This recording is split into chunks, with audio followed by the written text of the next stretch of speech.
இன்னைக்கு பாராளுமன்றத்தில் நம்ம பார்க்குறோம், சம்பந்தமே இல்லாத ஒரு பிரச்சனையை திரு ராகுல் காந்தி அவங்க எடுக்கிறாங்க. அதில் தமிழகத்தினுடைய எம்பி திரு வசந்த் அவங்க இருக்கிறாங்க, கன்னியாகுமரி எம்பி இருக்கிறாங்கன்னா, அவரு கடையில் இண்டக்ஷன் ஸ்டவ் விற்கிறக்காக அவரு ட்வீட் போட்டுட்டு இருக்காரு, பெட்ரோல் குறைஞ்சிருச்சு, எல்பிஜி குறைஞ்சிருச்சு, கேஸ் குறைஞ்சிருச்சு. அவருடைய வசந்தன் போல இண்டக்ஷன் ஸ்டவ் விற்கிறீங்களா? நீங்க வித்துக்குங்க, மார்க்கெட்டிங் பண்ணி வித்துக்குங்க. நீங்க இண்டக்ஷன் ஸ்டவ் விற்கிறக்காக இவரு மார்க்கெட்டிங் பார்லிமெண்ட்ல உட்கார்ந்து ஒரு காங்கிரஸ் எம்பியும் ஐயோ பெட்ரோல் குறைஞ்சிருச்சு இண்டக்ஷன் ஸ்டவ் வாங்க.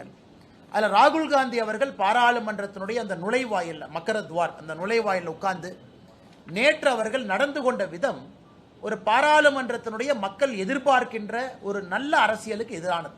அந்த வழியை மறிச்சு உள்ள யாரும் எம்பியை போகாம டீ பிஸ்கட் சாப்பிட்டு காலேஜ் பசங்கள்லாம் இந்த காலேஜ் வாசல்ல காலேஜுக்கு வெளியே இந்த ரோட்டில் உட்கார்ந்து இருக்கிற மாதிரி தான் காங்கிரசினுடைய எம்பிக்கள் உட்கார்ந்து பாராளுமன்றத்தினுடைய மாண்பை குறைத்திருக்கின்றார்கள். அதையும் கூட இந்த நேரத்தில் பாரதிய ஜனதா கட்சி எங்களுடைய கடுமையான கண்டனங்களை பதிவு செய்கிறோம்.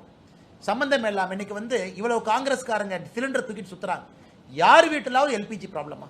யார் வீட்டிலாவது கமர்ஷியல் சிலிண்டர் ப்ராப்ளம் கொஞ்சம் இருக்கு. அது இப்போ சரியாயிட்டு இருக்கு. அது முதல் நாள் ஏன்னா ரேஷன் போட்டு கொடுத்தாங்க, ஒரு 2-3 நாட்கள் பிரச்சனை இருந்துச்சு. அதுவும் கூட எனக்கு சரியாயிட்டே இருக்கு. எல்லா இடத்துலையும் திரும்ப ஹோட்டல்ல இயல்பு நிலைமைக்கு வந்துருச்சு.